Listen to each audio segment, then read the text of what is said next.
একটু বলো। পালিয়ে গেছি আবার পালিয়ে যাবে নাকি? নিশ্চয়ই যাবো না, জীবন কেড়ে নিলে যাবো না। একেই বোধহয় বলে কনফিডেন্স। বারবার পুলিশের চোখে ধুলো দেওয়ায় আত্মবিশ্বাস বেড়েছে।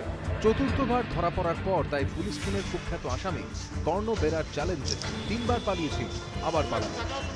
বন্ধু ব্যবস্থা করেছি, আর কি করবো। আর জেলের ভিতরে সবাই জেলে ঢুকলো কি করে? এটাই তো, না হলে আর জেল থেকে পালাতাম কি করে। দোসরা মে গারদ কেটে কাঁথি জেল থেকে পালায় কর্ণ। 11 দিন পর শুক্রবার গভীর রাতে কাঁথির মজিলাপুটের বাড়িতে ফেরে সে।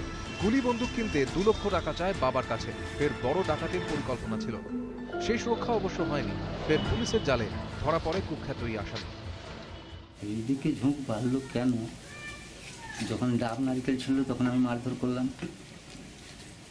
এইদিক সেদিক গেল, কার ঘড়ি নিল, কার মোবাইল নিল, এই নিল, তখন মারধর করলাম। 8 দিন 10 দিন চলে গেল, আবার বাড়ি এসে পৌঁছে যায়, আবার জোর জবরদস্তি করে, কিন্তু তাতে আর আমি সামলাতে পারিনি। ঠিক যেন চার্লস শোভরাজের জুনিয়র সংস্করণ। জেল পালানো এক্সপার্ট।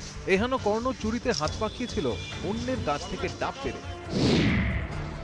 সাইকেল চুরি করে প্রথম পুলিশের হাতে ধরা পড়া। কর্ণর বিরুদ্ধে চুরি, ডাকাতি, ছিনতাই এবং খুনের নানান অভিযোগ। পুলিশের চোখে ধুলো দিতে বারবার ভুল বদল। একবার জেল হাসপাতাল থেকেও পালায় কর্ণ।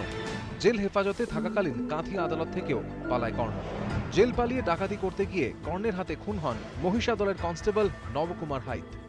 2রা মে ফের কাঁথি জেল থেকে পালায় কর্ণ বেরা। কর্ণর পালানোর চোটে নাজেহাল পুলিশ। নিয়ম না থাকলেও এবার হাতকড়া পরিয়ে কর্ণকে জেল বা আদালতে নিয়ে যেতে চায় পুলিশ। জিজ্ঞাসাবাদে জানা গেছে ও পুরী চলে গেছিল এখান থেকে পালিয়ে যাওয়ার পরে, তারপরে গত রাত্রিবেলায় ঢুকেছে। এটা এনশোর করার কি ও প্রোডাকশনের সময় কোনোভাবে বদমাশি না করতে পারে। কাঁথি আদালতেও আবেদন করেছে পুলিশ।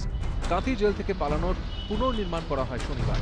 কর্ণকে ধরা গেলেও এখনো ফেরার কর্ণ সাগরেদ শেখ নাজির। সুজিত ভৌমিক, ইটিভি নিউজ বাংলা, পূর্ব মেদিনীপুর।